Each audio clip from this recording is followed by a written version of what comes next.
This year has been anything but normal, and whilst we've all become experts at the virtual pub quizzes, there might be a light at the end of this long-haul COVID tunnel. Last week, the Prime Minister announced that from the 12th of April, the next phase of restrictions lifting will go ahead as planned. This means that non-essential hospitality, such as shops, gyms, hairdressers and pubs, will be open. But what does this mean for students here at Loughborough University? We asked Richard Taylor to give us the lowdown. Richard, thank you for joining us this morning. Now we're going into the last couple of weeks of the summer term. What does the 12th of April now and this next restrictions lifting mean for teaching and education here? So students who are on practical disciplines, they will come back and they will resume their teaching. And some of that will still be online, but more and more of that will now be in person. For students who are studying classroom-based disciplines, we are still waiting for the renewed guidance from government. We hope we will be able to offer that. If it isn't the case, we will have to offer classroom-based teaching online to those students.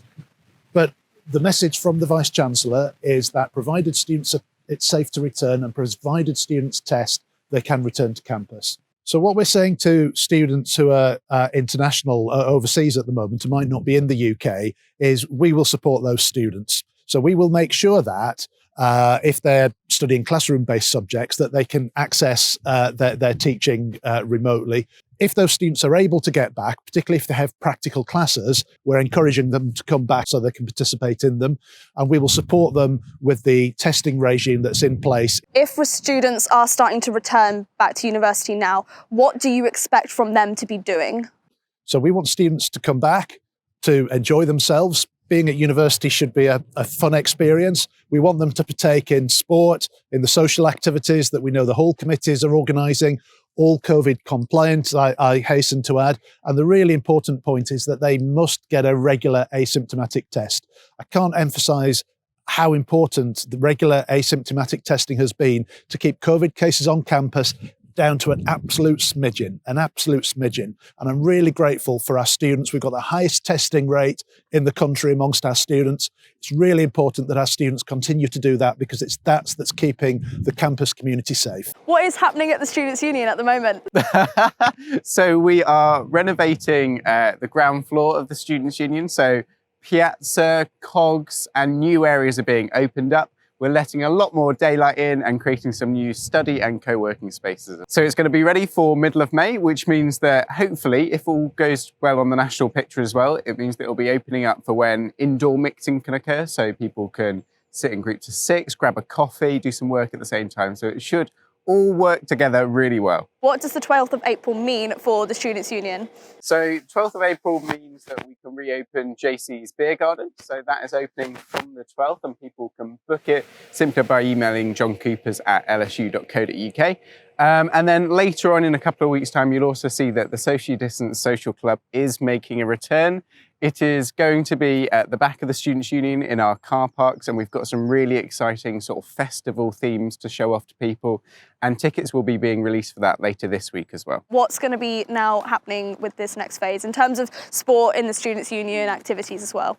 So the AU, James and Rachel as the SPASC officers in charge of the Athletic Union have been working really hard already to ensure that we have a smooth return to play for organised outdoor sporting activity, and also we're hopefully going to see all sporting activity returning to campus. Some Bucks fixtures have already restarted as well, which is really exciting. For example, we got a cricket win only last week, which is excellent news because it means that Loughborough hasn't lost that sporting pedigree over lockdown. And then also our wider student opportunities will be starting to introduce a phased return to in-person activity, prioritising those workshops or support groups that really do value that in-person interaction as well. What's going to happen in terms of graduations? Because of course we got last year's graduation still to happen and this year's to happen as well. So the university have of course already released dates for graduations, and they'll be happening over a 2-week period, which means there will be hundreds and thousands of students all graduating at the same time, which means it will be really busy for the Students' Union. And we've also got some daytime events going on as well. So we'll be making use of hopefully some fantastic summery weather so that we can have some outdoor bars going and an opportunity for students to interact and mingle, not just with their parents and carers, but also their classmates that they haven't seen very much of this year. So whilst the government is remaining cautious about the next phase of restrictions lifting and is reminding us to not become complacent, this next phase will allow students to return back to activities in a safe manner and let us enjoy what Loughborough Uni and the surrounding community has to offer. But this is a reminder to make sure you are being continually tested, wear the masks, continue social distancing and sanitize where possible to keep yourself and the community safe. But also make sure you return to activities at your own pace. Look after your mental health and don't feel pressure to do anything that you're not comfortable with doing yet. This is Rosa Serret for LSUTV, and with that, I'll see you in the beer gardens. And are you excited for this next summer term? I can't wait, Rosa!